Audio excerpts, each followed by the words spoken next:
આજે આપણે બનાવવાના છીએ લીલા વટાણાનો રગડો। રગડા માટે આપણે લીલા વટાણા લેવાના છે। મેં 1.5 બાઉલ જેટલા લીલા વટાણા લીધા છે। એક બટાટું લીધું છે છોલીને। એમાં હળદર નાખીશું, મીઠું નાખીશું, પાણી નાખીને આપણે પ્રેશર કૂક કરીશું, જેને 3-4 વિસલ વગાડવાની છે। કાંદા અને ટમેટાં કાપી લઈશું, જેનો આપણે વઘાર કરવાનો છે રગડા માટેનો। હવે રગડાની તૈયારી કરીશું। એની માટે એક પેન લઈશું, એમાં તેલ નાખીશું 3 ટેબલસ્પૂન, આખું જીરું નાખીશું, હિંગ નાખીશું,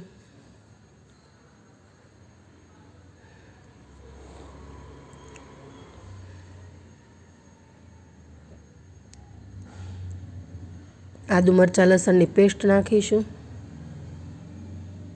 અને સારી રીતે મિક્સ કરી દઈશું। ઝીણી ચોપ કરેલી ડુંગળી નાખીશું, ટામેટું નાખીશું,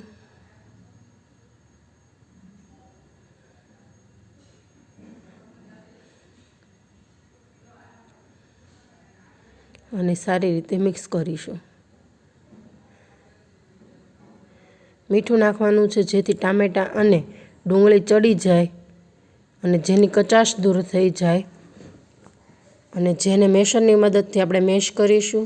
પછી ધાણા જીરું પાવડર, લાલ મરચું પાવડર, ગરમ મસાલા પાવડર અને સારી રીતે હલાવી દઈશું। અને બાફેલા વટાણા જે આપણે પ્રેશર કૂક કર્યા હતા તે નાખીશું અને મેસરની મદદથી 3 થી 4 વખત મેશ કરીશું, એટલે રગડો ઘટ થઈ જાય। બટેકું નાખ્યું છે એટલે રગડો ઘટ થશે જ, પણ આપણે તો બી પ્રેશર કૂક કરેલું છે એટલે આપણે એને મેશરની મદદથી મેશ કરીશું।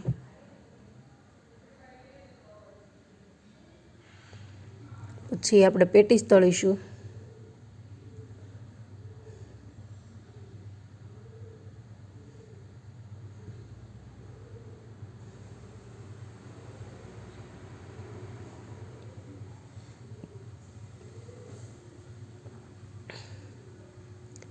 મેં પેટીસને સેલો ફ્રાય કરેલી છે અને જે ગોલ્ડન બ્રાઉન કલરની થવા દેવાની છે।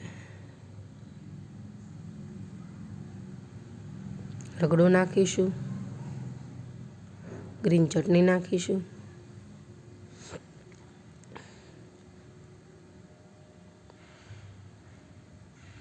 મીઠી ચટણી નાખીશું જે ગોળ આંબલીની છે,